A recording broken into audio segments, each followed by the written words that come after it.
We finally got the game we were waiting for in this Denver-Minnesota series. It took all the way up to game 7, right? And for a while there in that first quarter, it seemed as though the trend of the series was going to continue. Denver was going to pull away with it at one point, a 20-point lead early in the third quarter. I thought both teams showed nerves early, right? Game 7 is a thing, right? It's not just for the fans and us, it's for the players. And you could see it in the opening minutes of this game where they were just sped up and they had some nerves. And it was a little bit of a back and forth, a low scoring first quarter. I thought Denver did a really good job stalling Minnesota's offense in the first half. KCP in particular does a ton of nuanced things as a help defender. When he comes for the double, he'll stab at the double and then jump the passing lanes. He's a master at playing the cat and mouse as a double teamer and taking the right angles on a closeout, baiting a guy to keep the ball on the strong side rather than swing it. And in the first half, you saw Minnesota with way too many late clock shots. And a lot of the time when you're in a scenario like that, a game 7 where all hands are on deck, everyone has a sense of urgency, offensively, the first shot is the best shot.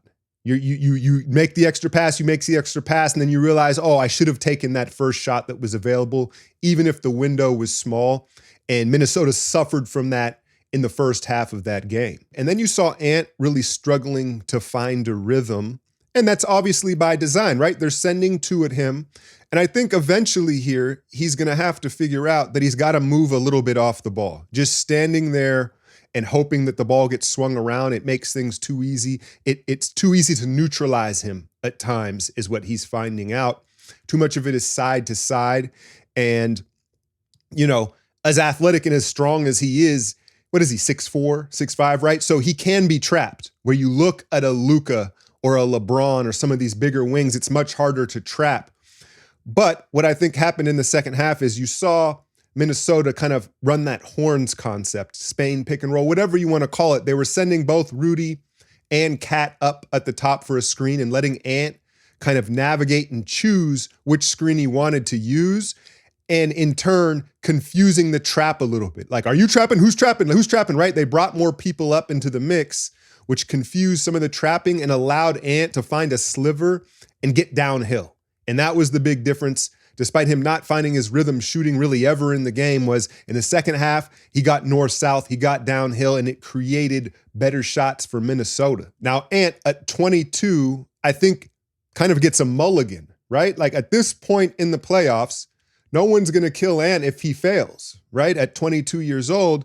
But I think what impressed me most with his performance in this high-stakes Game 7 on the road was when he couldn't knock down an open shot, he couldn't get downhill, right? There, up against the wall in every way, down 20 at one point, he never blinked, right? He didn't hang his head. He didn't get frustrated. He didn't feel sorry for himself. If you watch his mannerisms and his demeanor as he was struggling, you couldn't see it at all. You couldn't see it at all, right? It almost reminds you of somebody if you're old enough. But ultimately, it was a team effort, right? And we're sitting here now with the Western Conference Finals set. There's a lot of star power. There's no doubt about it. But the story of these teams getting to the conference finals is about their depth, their chemistry, and their strength in numbers. Karl Anthony Towns, man, you know, I said it in today's breakdown. Like, I don't know if I want to live in a world where Cat is a champion like that. What does that celebration look like? The popping of the bottle may just be the zestiest thing you ever see, but I'm getting ahead of myself. But it is cool to see Cat and Rudy Gobert kind of conquer their demons and push and you know, maybe change the label that both of them had, right? Because Towns, this entire series, despite the foul trouble, which is inevitable, right? Cat to me is like, you know, when he was a kid, how long did he stay in the finger trap? You remember the Chinese finger traps? Like he was in one for 4 hours, right? Because he just kind of does the same thing over and over.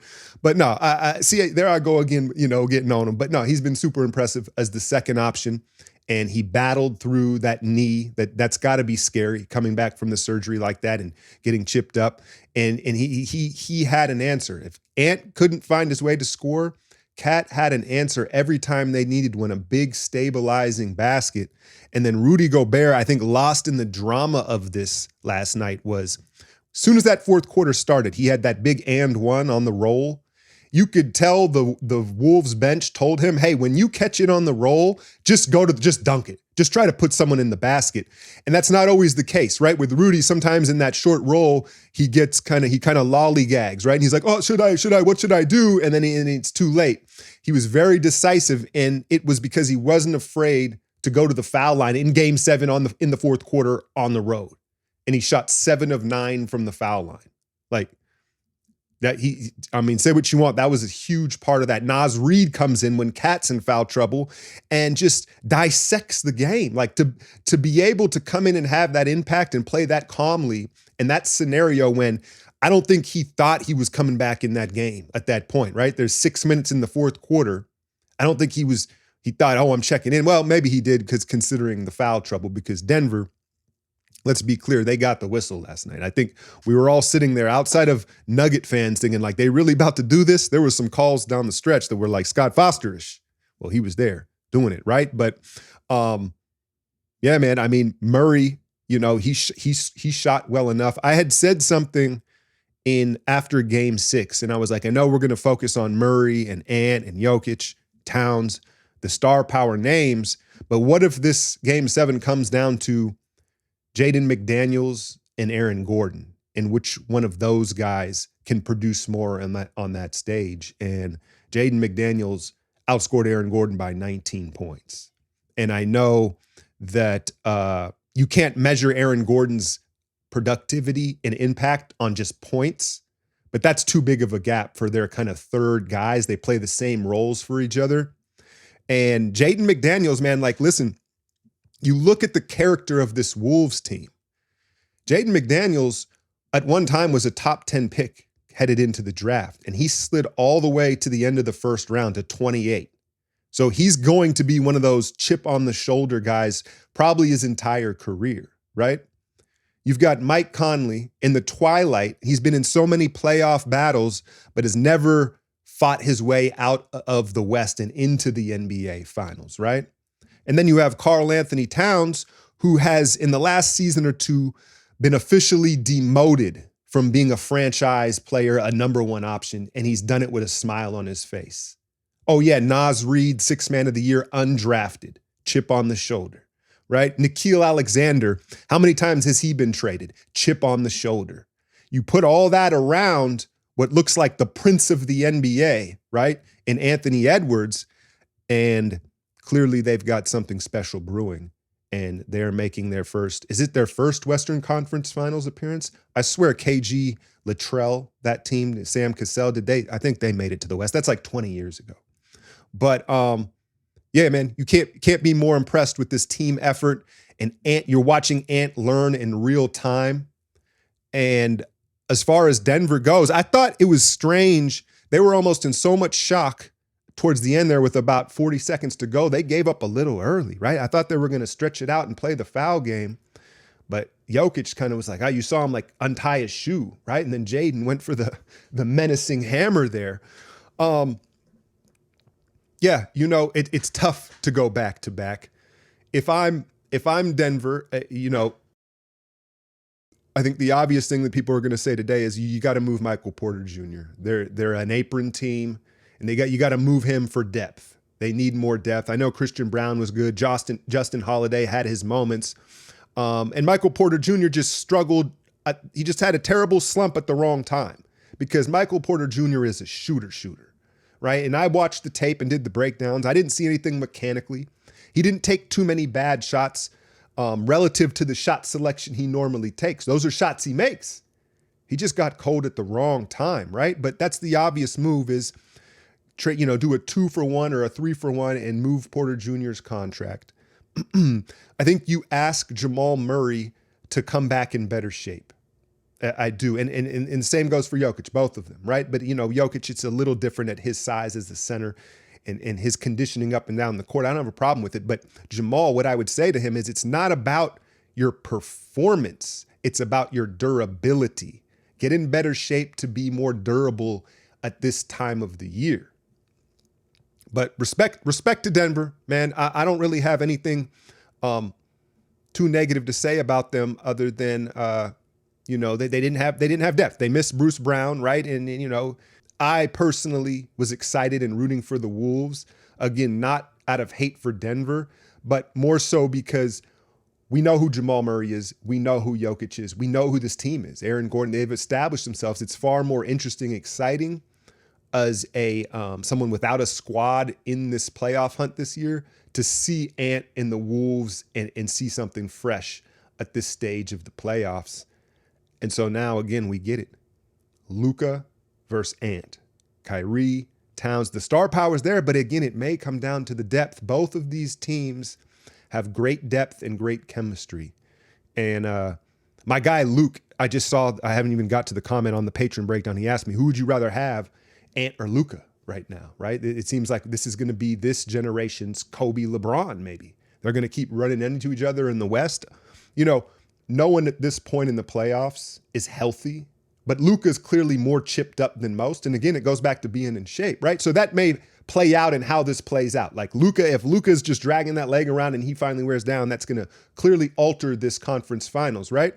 But what I would say is Luka is far more in his final form than Ant right now. I know their age gap isn't that far, but their experience, I think, is still very far. And Ant has a ways to go.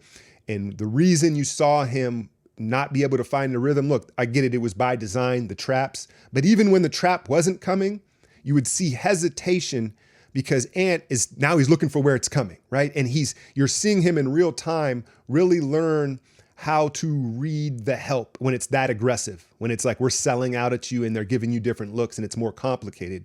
Whereas Luka, not only is he bigger and can make the skip pass easier, he's been doing it since he was like 16. He's manipulating and toying the help. He's so much more comfortable reading the trap and the help defense at this stage. And so if Luka was healthy, Luke, to answer your question right now, again, the knee thing sways this a bit. I like Luka on this stage in this point in time of their careers. Now, I think the question is, can Ant's physical attributes tilt that back his way, right? Because that's where you're going to say, all right, Ant's ceiling and advantages. He's twice the athlete. He's younger. He's in better shape. He's strong. I don't know if he's stronger, but right, can that balance it out? But I'm excited for this matchup, man. I really am. Picks, I don't even know if I have a pick for it yet. I think I'm just going to continue to cover what I see. If you want the breakdowns of this Western Conference Finals, you can find it on my Patreon. I am going to release a different type of video along with this video today, and it's showing my setup here and talking a little bit about if you're interested in getting into content creation specifically for sports, a little bit of advice from your boy who's been doing it here for 7-8 years. So hook me up and check that out if you're interested in it. And I'll be back as we start these conference finals. Next video, I'll give you some thoughts on the East. I'll give you some thoughts on the East and maybe some predictions. Hit that like, share, and subscribe. I'm out, y'all.